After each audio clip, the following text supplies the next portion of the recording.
In this video, I'm going to be showing you how to do a posterior mobilization of the fibula to work and assist on ankle dorsiflexion. So we're going to be having a resistance band for this tutorial, and I've got a mat here for my knees, and we're going to come into the half kneeling position to start off with. So the half kneeling position is a 90-90 position, so a 90-degree angle at both knees. From here, I'm then going to bring the band into a position where it is around my malleolus. So what that means is if you feel your ankle, you'll feel either side of the ankle, these bony prominences, and that is where we want the band looped around.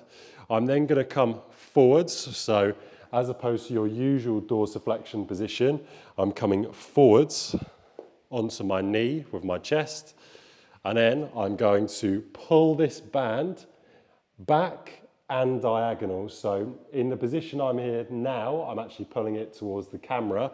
So think what is directly back and then diagonal and away.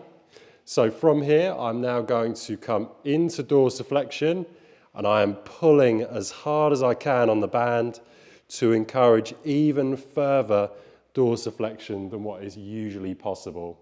So for a lot of people, this will encourage more range of motion through dorsiflexion.